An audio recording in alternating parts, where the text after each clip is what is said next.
Welcome to Step 2 of the South Point Hot Cam Installation Guide.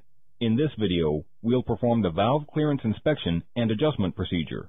The bike should still have the valve cover, spark plug, flywheel inspection cover, and cam chain tensioner assembly removed. In order to complete this procedure, you will also need something to write on. Let's start by going over the required special tools and supplies. You will need a good quality caliper or micrometer. The use of these tools is beyond the scope of this installation guide, but you will need to know how to use them to measure the shims.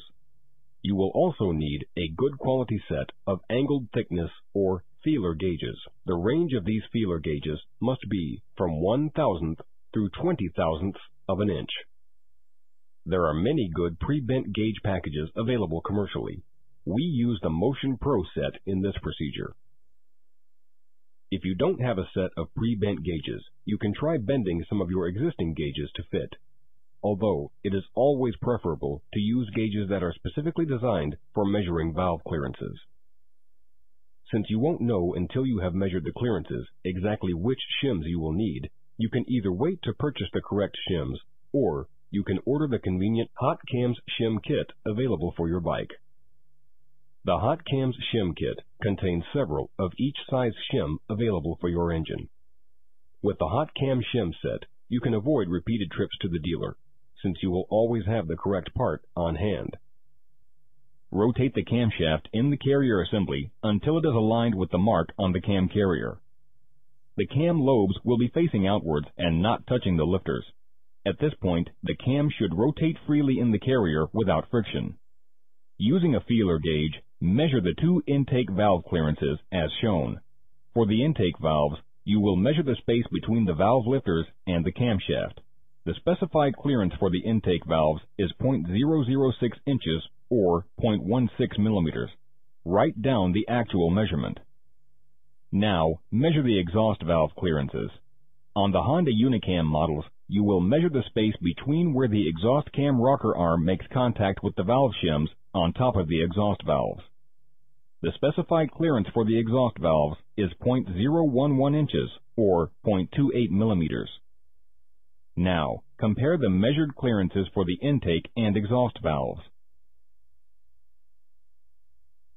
If the measured clearance is more or less than the specified amount, plus or minus the tolerance, you must adjust the shim for that valve.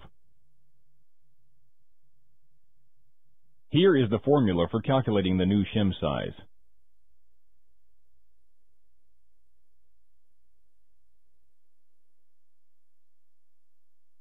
It is possible that all of the valves are still within tolerance and no shim adjustment will be required, but it is critically important that each of the clearances are within the specified range.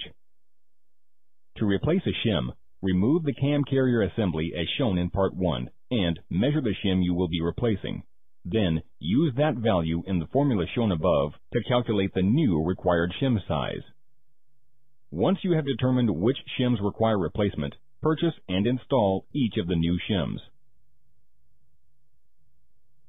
Once you have the new shims installed, remeasure the new clearances to make certain that the new shims have resulted in the desired clearance.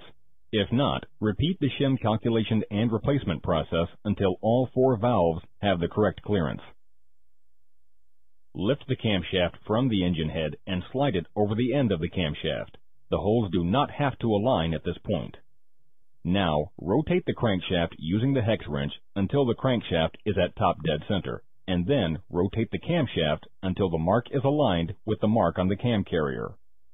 Ensure that the crankshaft is still at the TDCC mark on the flywheel and that the camshaft is rotated to the alignment mark on the carrier. When the two marks are in exact alignment, insert the cam bolts into the camshaft using a bit of a medium-strength locking agent on the sprocket bolts. Tighten down the bolts to 15 foot-pounds of torque. Tighten down the decompressor bolt on the right side to 18 foot-pounds of torque. Using a long, flat screwdriver, fully retract the cam chain tensioner before inserting it into the engine. Turn the screwdriver clockwise until it stops, then hold the screwdriver in place while inserting the tensioner assembly into the cylinder and tightening down the 2 bolts.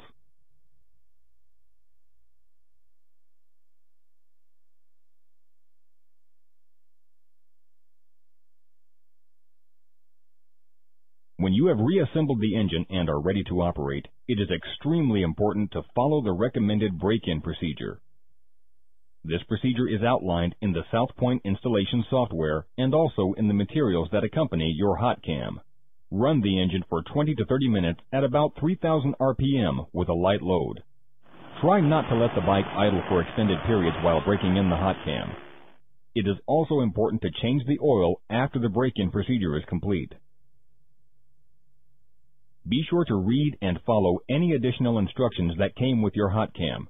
More detailed repair and maintenance information about your bike can be purchased from Southpoint at www.southpointmanuals.com. This concludes the hot cam installation. We hope you will enjoy many hours of improved engine performance with your new hot cam.